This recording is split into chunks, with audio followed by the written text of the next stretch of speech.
Okay, welcome to week one of Race, Class, and Gender. Before we begin, I want to set up some working agreements. Working agreements are a sort of set of ground rules for all of us to follow, so we all have a good experience with this class. The first agreement is be brave. I know we're often hesitant to speak up for fear of looking foolish, and it's even worse when we're dealing with potentially sensitive subjects like we'll be discussing in this semester. Really, though, this just holds us back. We learn best from our mistakes. Unless it's an exam, you aren't going to be punished for a wrong answer. This also requires those of us listening to withhold judgment. We're all coming from a wide range of backgrounds and experiences, and we all have things to learn. Try to value everyone's perspective, even if you disagree with it. When we do disagree, be respectful. It is absolutely possible that some of our conversations can make you upset, hurt, or angry. We need to try and keep our conversations civil, though. A good rule of thumb is to use I statements. I was hurt when you said this, or I felt very angry when I heard you talk about that in that way. Finally, we want to keep our personal stories confidential. You are welcome to share anything I talk about, or anything you learn from the readings or videos. But we want to keep everyone else's stories private. Even if you don't say the name of the person, you don't know what details could identify them to someone else. What happens in class stays in class. Let's take a minute to go over the course requirements.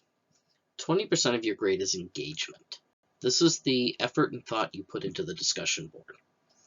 Meeting the minimum requirements of posting only I agree responses isn't thoughtful dialogue, and I won't be awarding full points for it. When you're posting on the discussion board, your responses should be well thought out and substantive.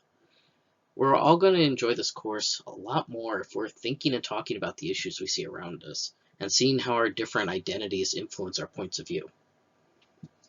Reading quizzes will be worth 15% of your grade. Unlike the discussion board posts, which must be completed during the appropriate week, you may go back and retake reading quizzes as many times as you like throughout the semester. The highest grade will be the recorded grade. Both of your papers will be worth 15% each. We'll discuss those more in detail as we get closer to them. Lastly, your final exam will be worth 20%. Here's our basic overview for the semester.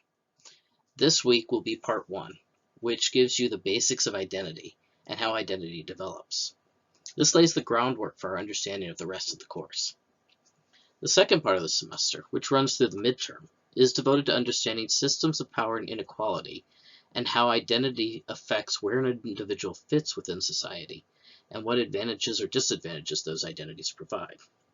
During this time, you'll be writing your short essay. After the midterm, we'll delve into part 3, thinking about how we change some of those systems to alleviate some of the inequality. Pay attention to this section because much of your final paper will be dependent on understanding these concepts. Lastly, we'll examine a range of social institutions and understand how institutions interact with various identities. You'll be writing your final paper, the integrated learning assignment, during this part of the class.